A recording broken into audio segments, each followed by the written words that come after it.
Hello! ஒரு செம்ம easy but செம்ம டேஸ்டி டெசர்ட் நட்டல்லா புட்டிங் செய்யலாமா? இது டக்குன்னு ஒரு 5 மினிட்ஸ்லலாம் நம்ம செஞ்சிடலாம். கிட்ஸுக்கும் ரொம்ப பிடிக்கும். கண்டிப்பா ட்ரை பண்ணிட்டு சொல்லுங்க. இதுக்கு காய்ச்சின பால் 2 கப் எடுத்துக்கோங்க. அது கூட சுகர் ஒரு 1/3 கப், கார்ன்ஃப்ளவர் ஒரு 1/3 கப், கொக்கோ பவுடர் ஒரு 3 டேபிள் ஸ்பூன், நட்டல்லா ஒரு 3 டேபிள் ஸ்பூன். இது எல்லாத்தையும் சேர்த்து நல்லா மிக்ஸ் பண்ணுங்க. இப்போ இத ஒரு சாஸ் பேனுக்கு ஃபில்டர் பண்ணுங்க. இத அடுப்புல நல்ல லோ ஃப்ளேம்ல வச்சு மிக்ஸ் பண்ணிக்கிட்டே இருக்கணும். ஒரு 2 மினிட்ஸ்க்கு கிண்டிக்கிட்டே இருக்கணும். அப்ப இந்த மாதிரி திக்கான ஒரு தோசை மாவு கன்சிஸ்டன்சி வரும். அப்ப ஸ்டவ் ஆஃப் பண்ணிடுங்க. பார்த்தீங்கன்னா, இந்த மாதிரி ஸ்மூத்தா சில்கியா இருக்கும். இத அப்படியே ஒரு கிளாஸ் கண்டெய்னருக்கு ட்ரான்ஸ்ஃபர் பண்ணிடுங்க. அடுத்து ஃப்ரிட்ஜ்ல ஒரு 3 டூ 4 ஹார்ஸ் வச்சுருங்க. நல்லா செட் ஆகிடும். அப்புறமா எடுத்து இந்த மாதிரி ஒரு பிளேட்ல அன்மோல்ட் பண்ணுங்க.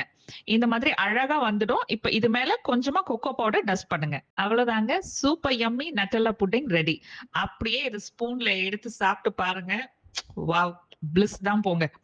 கண்டிப்பா ட்ரை பண்ணிட்டு சொல்லுங்க. ரெசிபி சேவ் பண்ணிக்கோங்க. பேஜையும் ஃபாலோ பண்ணுங்க.